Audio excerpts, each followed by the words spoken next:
యేసు, పసివాడు కాదమ్మో పరమాత్ముడు క్రీస్తు.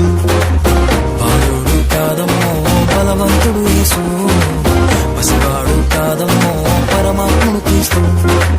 పరమును వీడచి పాకలో పుట్టిన